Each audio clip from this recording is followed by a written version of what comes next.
Amen, amen, amen. This is your girl, Dr. Jacqueline Cox, aka Listen Linda, and we are here for Ask the Publisher. So today's Ask the Public question comes from Candid Camera '09 on YouTube, I believe. And the question was, should friends and family automatically support your book? Let's talk about it. Let's talk about it because a lot of first time authors enter this industry thinking people closest to them are automatically going to become their biggest supporters. And sometimes that expectation leads straight to disappointment. And it sometimes causes, a rift in the relationship of friends and family.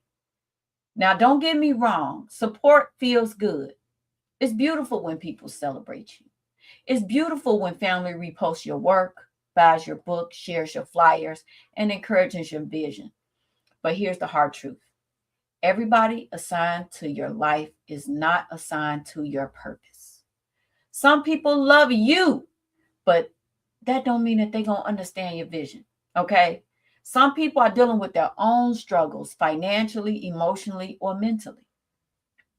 And some people honestly just don't value books, authorship, or entrepreneurship the way you do. This does not mean that they hate you. I had to learn that. My husband, my kids, we all had to learn that. Everybody just don't read books, okay? We need to stop thinking, I don't need to market. I got to market. My family, my friends.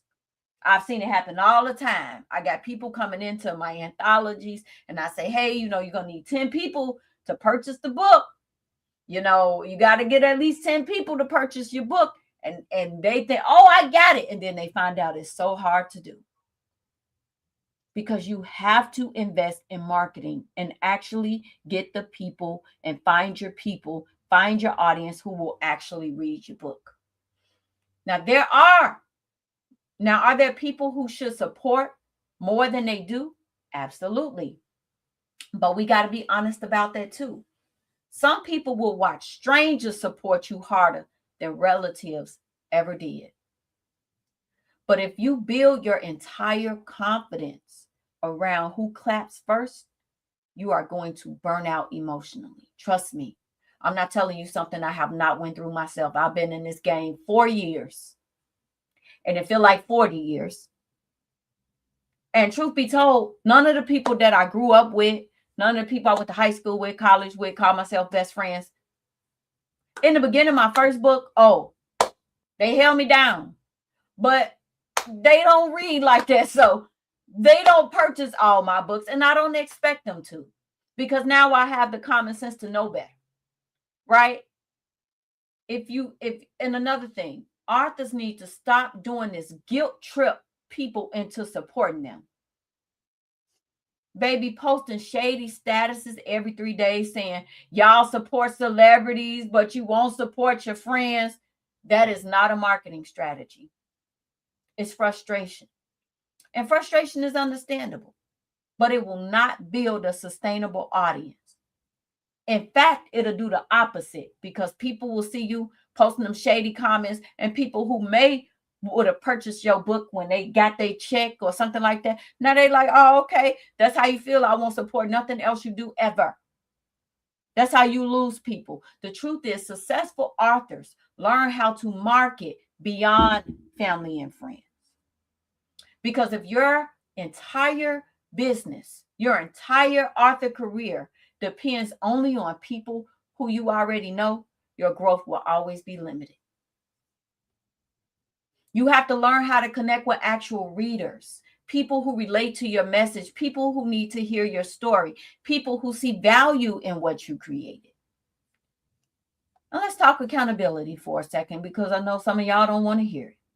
Sometimes authors expect massive support while presenting their work with very little effort.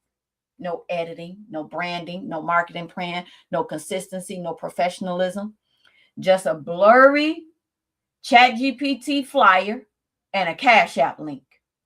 And then they get mad when people don't respond enthusiastically. Listen, support may start with people around you, But long-term success usually comes from strangers who discovered value in your work. That's why investing in presentation, marketing, network, and visibility, that matters. It does. And please stop minimizing professional services while expecting professional outcomes.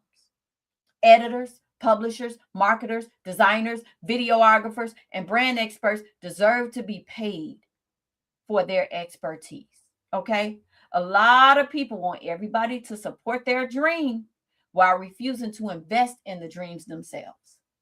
I saw a post today in a group I'm in, a poetry group that I'm in, that said, and wrote a whole poem about it, how he's not going to pay a publisher to publish his book. A publisher should just read his work and want to support it and publish it for free. And if he got to pay a publisher, then he will never publish.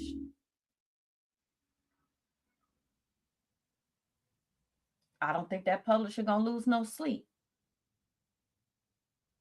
Now, you do have traditional publishers who will pay you up front. But then on the back end, when those royalties start coming in, they're taking money for publishing. They're taking money for editing, for marketing, for designing, for branding. They're taking all their money back out your royalties. And guess what? If your book don't sell as much as the bonus they gave you, you're going to owe the publishing company. So hear me clearly. I want y'all to hear me when I say this. Do not stop creating just because certain people didn't clap for you.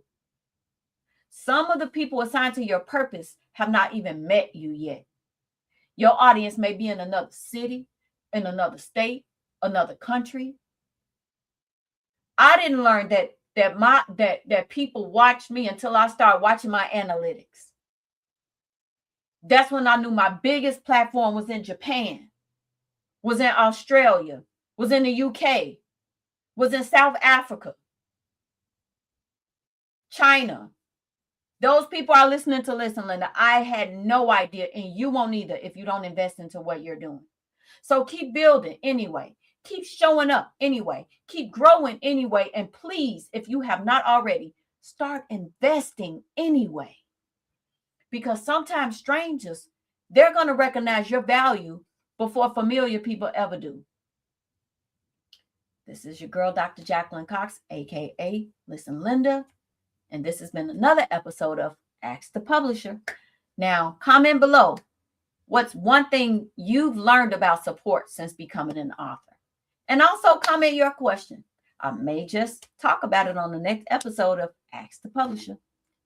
Love y'all like Christ loved the church. And I am out. Peace. You're the one who's meant to walk